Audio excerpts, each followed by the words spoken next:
Welcome to the Bedtime Stories at the Clarksville-Montgomery County Public Library. I'm Miss Mary, and tonight we're going to start off with stories about squirrels. Oh, look, I have a squirrel friend that has come to visit tonight. Hey, Mr. Squirrel. This is called Just Because You're Mine by Sally Lloyd Jones. Let's see what this squirrel does. Little Red Squirrel and his daddy were playing in the big woods. "Daddy," shouted Little Red Squirrel, "look at me!" And he scampered off.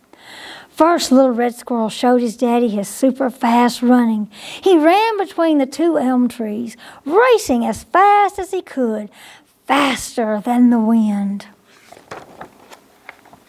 "Little Red Squirrel," his daddy called after him, "did I tell you today that I love you?" "Because why?" asked Little Red Squirrel. He was spinning now, faster and faster, round and round in circles. "Daddy," said the spinning Little Red Squirrel, "do you love me because I'm fast?" And then he fell over, of course, because he was so dizzy, spinning around in circles. Look, here he is. He just flopped over. "No," his daddy laughed, picking him up. "That's not why." Next, Little Red Squirrel showed his daddy his undercover stash of top secret berries he had been collecting.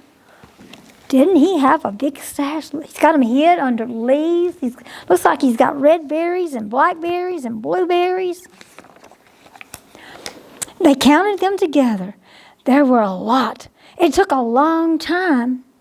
"Daddy," asked Little Red Squirrel, bouncing up and down, "do you love me because I'm so good at finding all these berries?" "You are very good at finding berries," his daddy smiled, "but that's not why I love you." "Daddy," whispered Little Red Squirrel, "do you love me because I'm strong and can do such high climbing?" "No," his daddy said, "that's not why." Now, Little Red Squirrel showed his dad his brave balancing. He darted from branch to branch, leaping out into the wide open air. "Daddy," cried Little Red Squirrel, "maybe, do you love me because I'm absolutely brave?" "No," his daddy said and winked. "That's not why." Little Red Squirrel started cleaning his shiny red coat. Then he got an idea. "I know, Daddy," he cried, waving his fluffy tail. "You love me because I'm so completely handsome." "You are very handsome," said his daddy, laughing, chasing Little Red Squirrel to the foot of the great oak. "But that's not why I love you." Little Red Squirrel was getting very sleepy now, and it was way past his bedtime. As they walked home, Little Red Squirrel yawned a big yawn and reached up so his daddy could carry him. "Daddy," he said, looking into his daddy's eyes, "maybe, do you love me because I'm friendly?" "No," the daddy laughed and kissed his nose. "That's not why I love you." The daddy gently tucked his Little Red Squirrel into his cozy nest. "Little Red Squirrel, you are very fast and smart and handsome and friendly and good at finding berries. And you are very strong and brave, but that's not why I love you." And his daddy kissed the top of his little squirrel head and took his little squirrel hand and whispered into his little squirrel ear. "No, little one," he said, "I love you just because you're mine." Now, isn't that the sweetest thing? He went through all that, and Daddy loved him just because he was his. That's a fun little book. Let's see what else I've got tonight. I've got a book called Good Night, Bat. Good Morning, Squirrel. Bats sleep at night, don't they? And squirrels are up all day. Let's see what happens to the bat. I think the bat has the problem. Bat needed a new home. I lost my home. Can I stay with you, said Bat. Sorry, we already have too many bats, the old bat said. Can you see how they're all full? Look at all the bats that are hanging up in the rafters. Full house. I lost my home. Can I live here, said Bat. Yes. But I might eat you, said the fox. No, thank you, said the bat. I lost my home. Can I share yours, asked Bat. No way. Bats are stinky. Please go away, said the skunk. Now, which of the two are really stinky? Is it the bat or is it the skunk? The clump of leaves and sticks had a small opening with a cozy home inside. Bat could even hang from one of the twigs at bedtime. Perfect, thought Bat.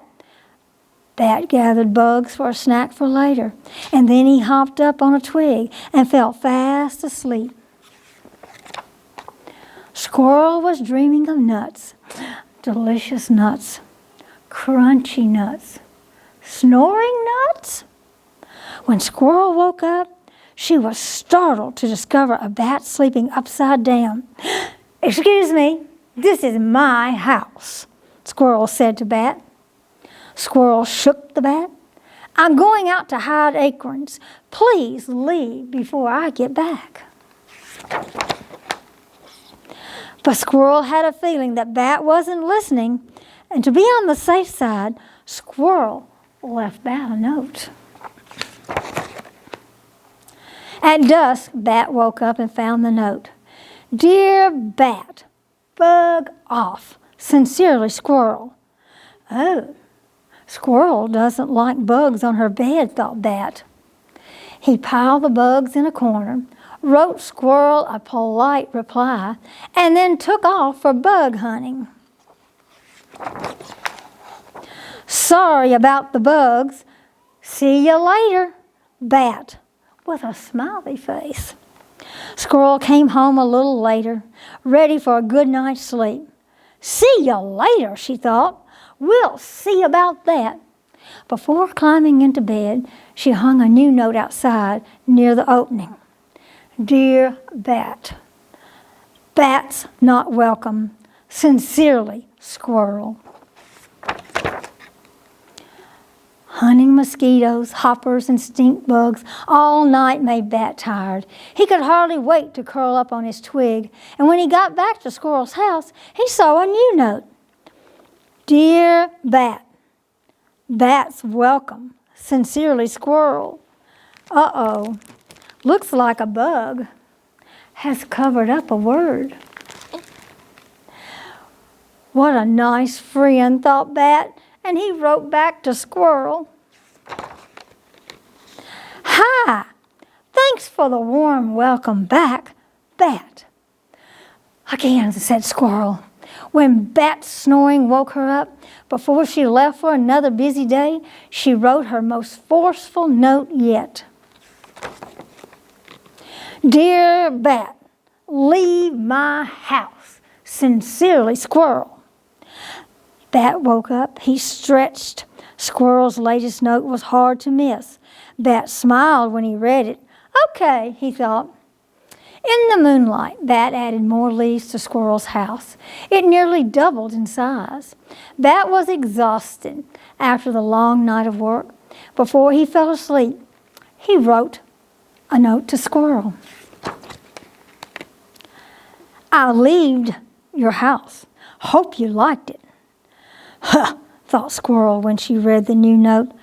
This Bat is batty. Before she left the snoring Bat to find nuts, Squirrel thought she could write one very last note. Outside, she noticed all the new leaves. That's pretty nice, thought Squirrel. Dear Bat, scram, adios, goodbye. Bat woke up at sunset. He didn't see Squirrel in her bed.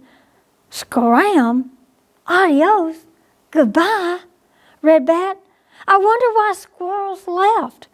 Bat flew off to find some bugs. Meanwhile, Squirrel sat on a stump.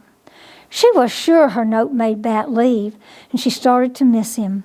He did fix up my house, thought Squirrel, and he writes such nice notes. While catching bugs, Bat thought about how lonely it would be without Squirrel, and he started to miss Squirrel. Bat flew back just as Squirrel came home late.